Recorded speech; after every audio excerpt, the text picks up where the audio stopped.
प्रधानमंत्री नरेंद्र मोदी ने कहा, शासन में पारदर्शिता लाने और भ्रष्टाचार मिटाने में तकनीक की है अहम भूमिका। सतर्कता जागरूकता सप्ताह के समापन समारोह में पीएम ने मजबूती से कहा, राज्य को व्यक्तिगत मनमर्जी के बजाय चलना चाहिए नीति से।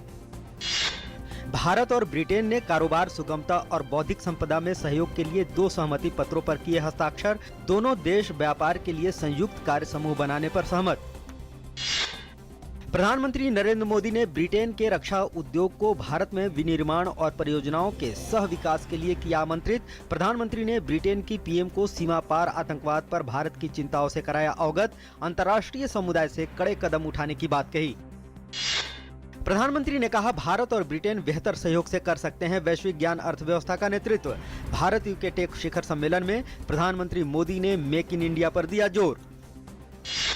केंद्र ने प्रदूषण से निपटने के लिए राज्यों को दिए आवश्यक कदम उठाने के निर्देश। सरकार जारी करेगी अलग अलग राज्यों के अलग अलग पर्यावरण सुरक्षा कैलेंडर। दिल्ली एनसीआर में वायु प्रदूषण के मुद्दे पर उच्चतम न्यायालय कल करेगा जनहित याचिका पर सुनवाई। भारत ने धुआं रहित तंबाकू उत्पादों के नियमन पर सख्त कदम उठाने की प्रतिबद्धता दोहराई।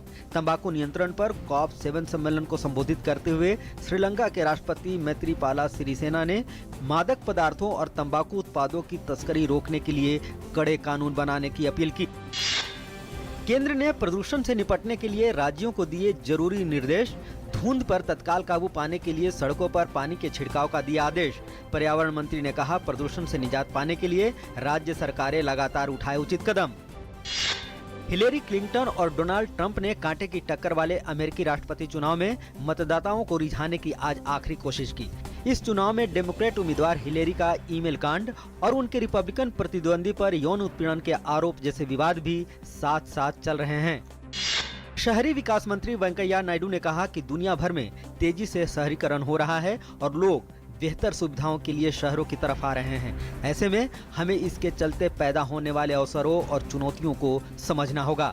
दिल्ली में स्मार्ट सिटी पर आईएएस अफसरों के ट्रेनिंग सत्र में वेंकैया नायडू ने कहा।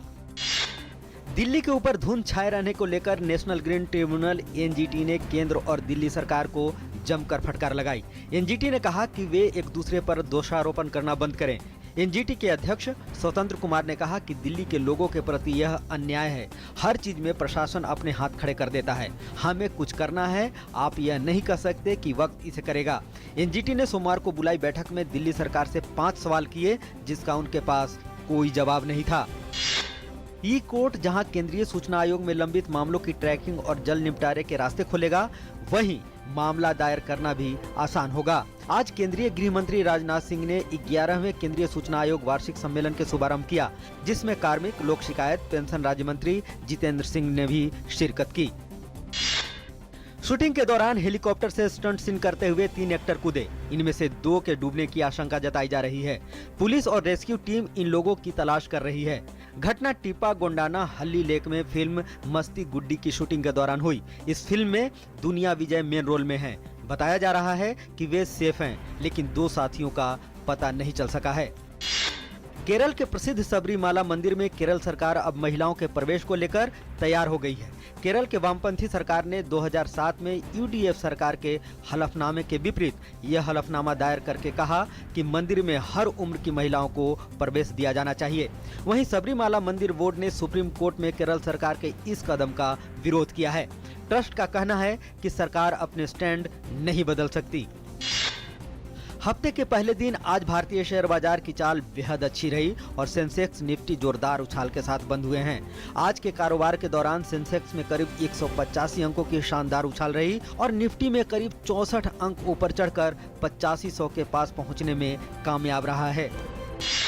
भारतीय शतरंज ग्रैंड मास्टर पी हरिकृष्ण ने रविवार को विश्व रैंकिंग फीडे में शीर्ष 10 में जगह बनाई।